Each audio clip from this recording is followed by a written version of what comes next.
16세기는 마치 밤하늘의 운석이 쏟아지듯 한국 사상사에 천재들이 출현한 시대다. 율곡 이이와 그의 스승 퇴계 이황, 그리고 퇴계가 통유라 부른 이가 있었다.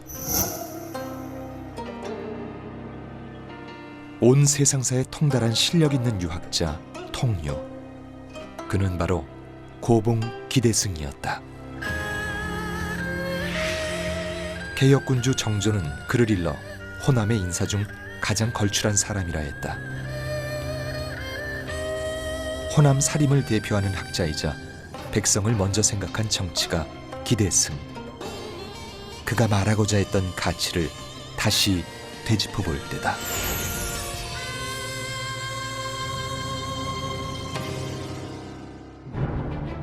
(16세기) 초 조선 건국 100년, 조정에서는 4차례의 사화가 일어나고 나라는 더욱 흉흉해졌다. 백성들의 신음소리는 그칠 줄 모르는데 정부는 이를 수수방관하고 관리들의 부정부패는 늘어갔다.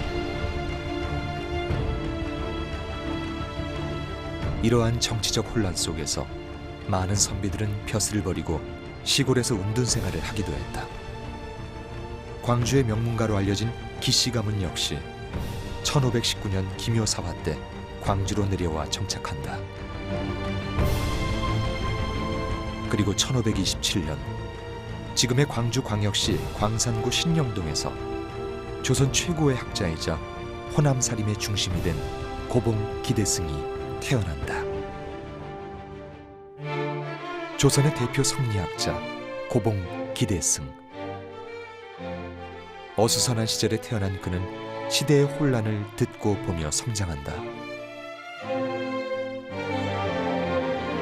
어지러운 세상에서 젊은 기대승은 삶과 사회의 근본을 고민했고 시대의 변혁과 새로운 세상을 꿈꿨다. 부패한 정치를 개혁하고 고통받는 백성을 구제하고자 했던 그는 성리학의 근본에 대한 치열한 사색을 펼쳤다.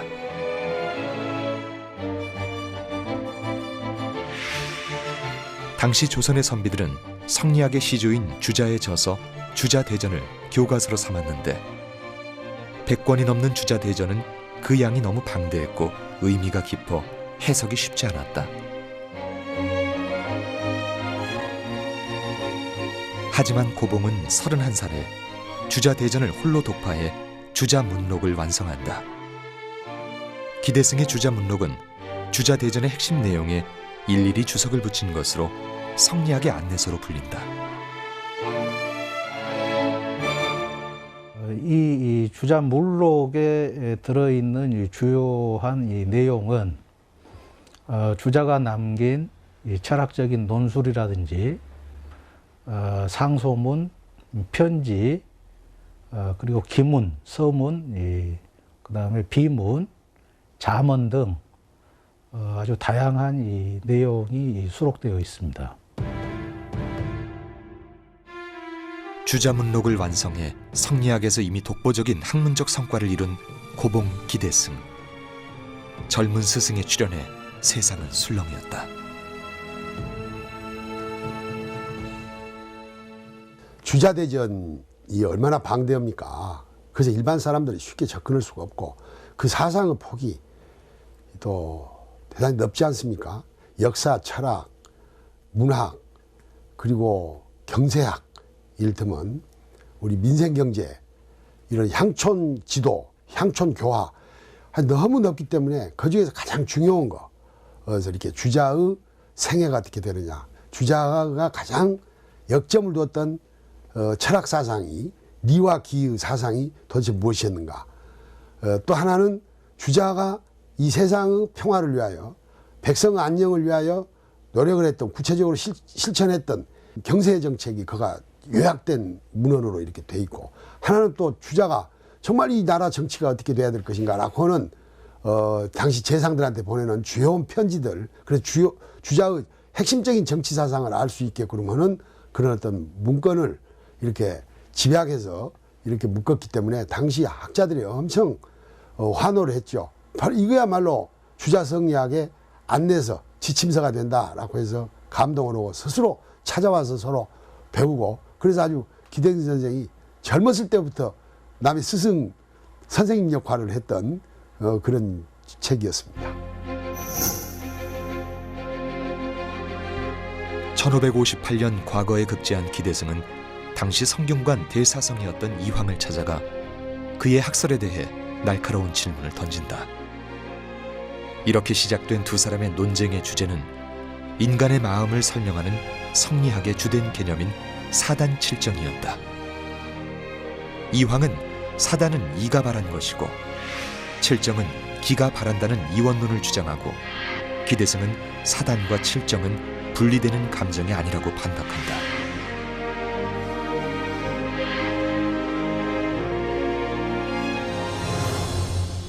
사단이라고 하는 것은 그렇잖아요. 인의해지라고 하는 본성이 이 순수하게 나타나는 네 가지 마음, 그건 정말 순수한 도덕 감정이죠.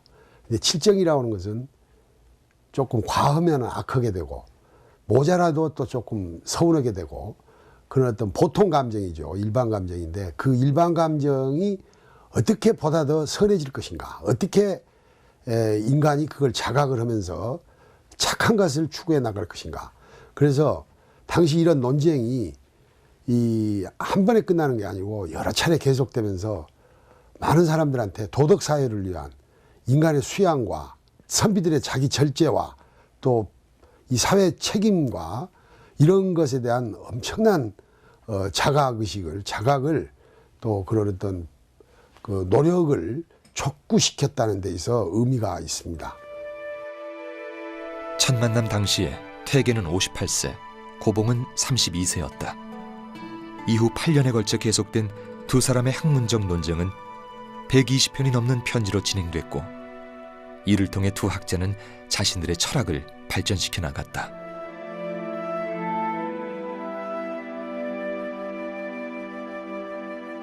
조선 최대의 사상 로맨스로 불린 이들의 순수한 사상 논쟁은 한국 성리학에 큰 발전을 가져왔다. 월봉서원 장판각에는 기대승이 이황과 벌였던 편지 논쟁이 목판의 형태로 남아있는데, 이를 통해 고봉과 퇴계의 학문에 대한 끊임없는 탐구 정신과 나이를 초월한 끈끈한 우정을 엿볼 수 있다.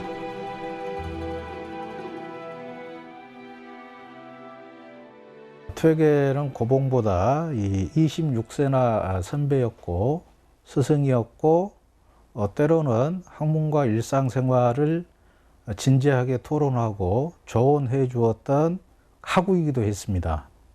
이 두 분의 이 후배였던 택당 이식이 평가하기를, 고봉만 퇴계에게 이 가르침을 받았던 것이 아니라 퇴계도 고봉에게 학문적으로 이 도움을 받은 것이 많다라고 이 얘기를 했는데, 택당의 이러한 평가가 두 분의 이 관계를 잘 대변해주고 있다라고 생각합니다. 퇴계와 고봉은 8년간의 사단칠정 논쟁을 포함해 무려 13년 동안 편지를 주고받았지만 이들이 얼굴을 마주한 건 평생 4번에 불과했다. 학문적 경쟁자이자 스승과 제자였던 두 사람의 편지는 이황이 죽기 한 달 전인 1570년 11월까지 계속된다.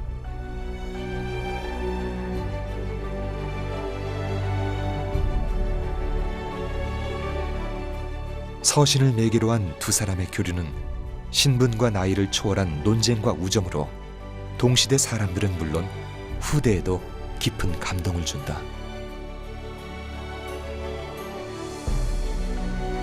한편 고봉은 명종 9년부터 선조 5년까지 임금에게 학문을 가르치고 함께 정치 토론을 하는 경영관으로 참여했다. 그는 민생을 강조하며 백성을 위한 정치를 해야 한다고 주장했다.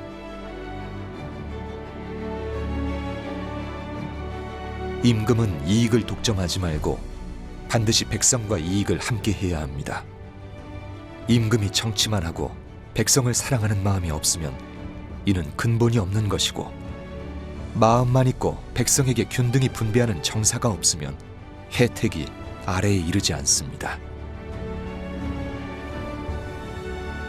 기대승이 경연에서 강론한 내용을 모은 책 논사록, 그의 올곧은 언행에 매료됐던 선조의 명으로 지어진 이 책은 이후 조선시대 임금들의 교과서로 불리게 된다. 책 속에 담겨진 주요 내용은 국가의 안위는 고위 관료에게 달려 있고 군주의 덕을 성취하는 길은 경연 교육에 있다고 역설했으며 또 막힌 언로를 개방해야 하고 국가의 재물을 전략해야 하며 예법을 숭상할 것을 강력하게 건의하고 있습니다. 고봉이 세상을 뜨고 200년 후 개혁군주 정조는 논사록을 읽고 크게 감명받았다. 실제로 정조는 이 고봉의 논사록을 밤이 이슥하도록 촛불을 켜놓고 탐독을 했던 그런 군주였습니다. 심지어 밤에 경연을 열어서 되풀이해서 이 강론을 듣는 것보다 이 책 한 권을 읽는 것이 훨씬 낫다라고 평할 정도였습니다. 논사록은 군주가 명에서 국가에서 이 간행한 책이고 이후 도학 정치를 꿈꾸었던 많은 군주와 관료, 선비들이 이 애독했던 그런 책입니다. 고봉의 이 학문과 경륜이 집약된 책이라고 평가할 수 있겠습니다. 기대승의 삶과 정신이 깃들어 있는 월봉서원. 당시 학생들이 모여서 공부하고 토론하던 빙월당은 정조가 논사록을 읽고 고봉에게 감탄해 맑은 달과 투명한 얼음처럼 청렴한 그의 마음을 기려 하사한 것이다. 이곳에서 수많은 선비들이 고봉의 정신을 배웠고 호남 살림의 중심이었던 그의 뒤를 이어 정계에 진출한 이들은 부패한 관료들을 비판하고 도덕 정치를 주장하며 사람이 중심이 되는 새로운 세상을 꿈꿨다.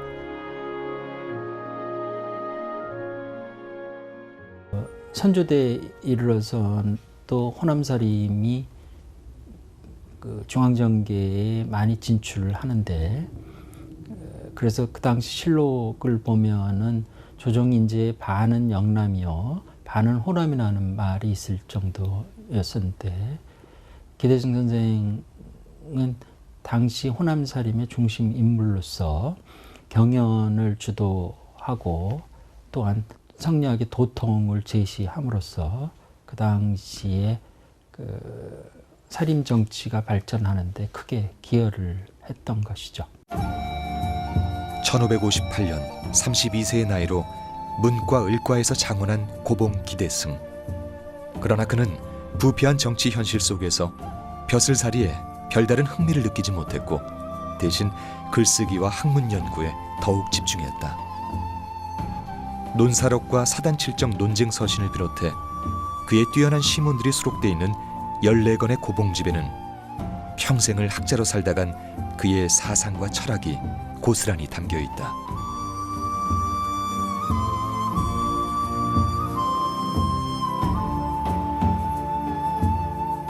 (1572년) 병이 깊어져 조정을 아주 떠나게 된 고봉에게 한 선비가 사대부로서 반드시 명심하고 지켜야 할 것이 무엇이냐고 묻는다.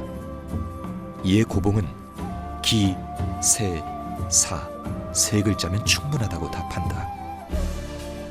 기는 기밀을 살펴서 의리에 벗어나지 않는 것이고, 세는 형세를 살펴서 구차하게 행동하지 않는 것입니다. 사는 목숨을 걸고 정당한 도리를 지키는 것이죠.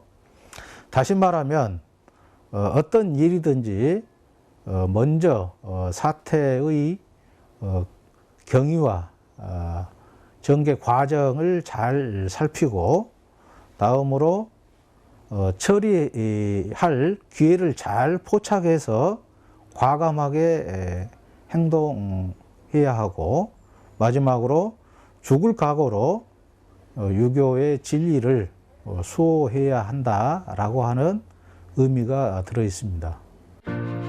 즉 기는 현장을, 세는 시대 정신을, 사는 원칙과 소신을 뜻하는 것이다. 1572년 고봉은 46세의 나이로 짧은 생을 마감한다. 하지만 인간과 백성을 위한 정치를 꿈꾼 그의 정신은 오늘날 남도 정신의 뿌리로 이어지고 있다. 기대승 선생은 사실은 두 가지 측면에서 정치한 사람한테는 그게 그 정치가 어중간한 통합이 아니고 철저한 옳고 그름을 향한 그 시대의 양심에 합치하는 그런 정치를 할 것을 위해 당신은 강력하게 요구를 했어요. 사실 그것 때문에 기대승 선생은 소외받았습니다. 정계에서 소외를 받았으나 그러나 그 옳고 그름의 문제 그리고 양심에 기준하는 그런 도덕 세상을 추구했던 그런 어떤 그 경륜가로서의 모습은 오늘날 우리가 본받아야 되고 또 학자로서도 당시 최후 위원이 그랬어요. 다 공부를 하지 못하고 이리 세상을 마치니 한스럽구나. 이게 유언이었습니다. 그러게 그 부단한 공부 자세, 공부를 향한 그 헌신, 그런 어떤 것은 우리가 배워야 되지 않겠는가. 좀 더 오래 살으셔서 일단 좀 정치에도 좀 적극 개입을 좀 하시고 또 학술 세계에서도 좀 구체적인 더 업적을 더 많이 남기셨다면은 더할 나위 없는 이 역할을 하셨을 것이다 이렇게 생각이 됩니다. 정치적 혼란 속 어지러운 세상에서 시대의 해답을 찾기 위해 끊임없이 고민했던 고봉 기대승. 그는 지식인은 백성의 편에 서야 한다고 외치며 인간이 중심이 되는 정치를 펴고자 했다. 당대의 젊은 스승 고봉이 남긴 소중한 정신은 오늘날 남도 정신으로 이어지고 있다.